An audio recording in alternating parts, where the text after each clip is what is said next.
Hi, my name's Nick from InHouse Restorations, where we do the restorations in the house. Today I want to talk about small rust repair panels that are complicated and how to make them as easy as possible. And if you stick around till the end, I got a special surprise for you. So let's dig in. I got this piece cleaned up and I removed the rust. So I got to remake this now. The best quick, easy way I've learned is to go over to the anvil and flatten it out. You go and you trace it on another piece of metal exactly, and there's your piece. You got to do a little bit of bending on it to make it match, but when you have your template, it's very easy to make the exact same piece of steel and put it right back in place and weld it all back in.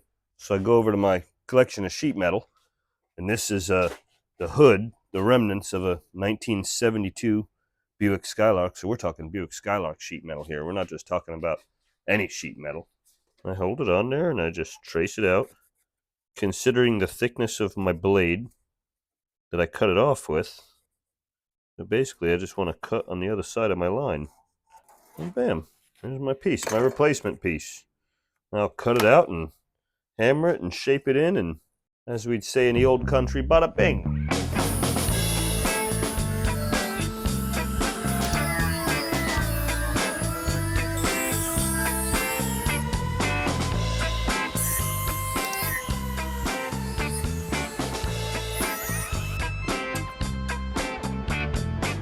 And voila, rust-free replacement Buick sheet metal panel.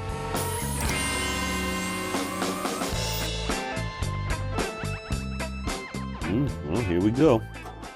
Got to start bending the part. Get this piece back to what it kind of was. This gives me kind of a rough idea of what I need to make.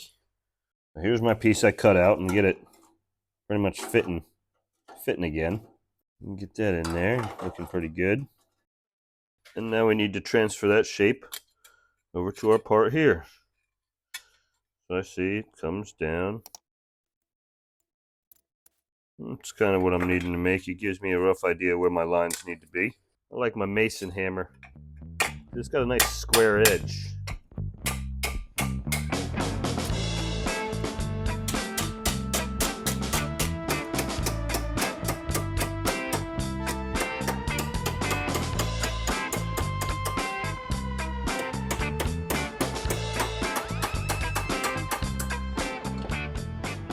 Getting pretty close. A little bit more on that corner, a little bit less actually.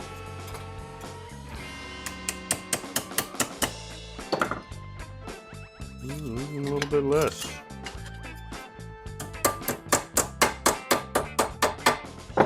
That radius looking a little bit nicer. There we go, that's pretty good. I think I can work with that. A little bit of trimming, a little bit of love. Weld it in. All right, let's take a quick look before we cut off any more. See how we're looking. Oh, that's looking pretty good. We're getting there.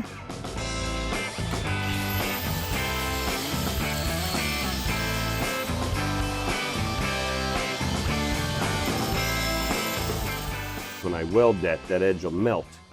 So I try to leave it a little long.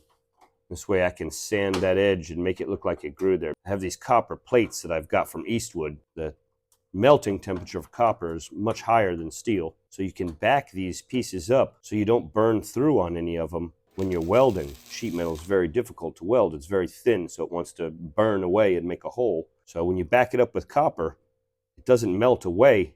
I left the paint on the panel until after I weld it, because all the spatter will stick to it. I'll try and cover this bare steel, because all those little metal balls flying everywhere, they stick and they weld themselves to everything. So you want to try and keep that covered, and I've learned that leaving the paint on helps that. And you take the paint off after. All right, I got my piece all welded in. I stripped off my paint. I had a couple spots I had to patch in. Again, I'm electric arc welding. Like I said, I left it long, so I'll shave that down and make it look like it grew there. It's all ready to have my tub welded onto it now. Well, almost. I got a little bit more grinding to do. Blend it in, make it look like it never happened. And then that's where our new AMD wheel tub comes in. Crunch it all together with some clamps, weld it together, and she'll be ready to receive the new quarter panel. Okay, it's time for that surprise. If you're a car guy or gal and you want to see more videos more often, join my Patreon. In there, you'll get behind-the-scenes access to my garage, where you can watch never-before-seen footage, get weekly real-time updates, and vote on the direction of these builds. And the best part is patrons get first dibs on these projects when they go up for sale. The link is in the description. Your support helps keep all these projects alive and going. I hope to see you there. Thanks for watching. We'll see you on the next video.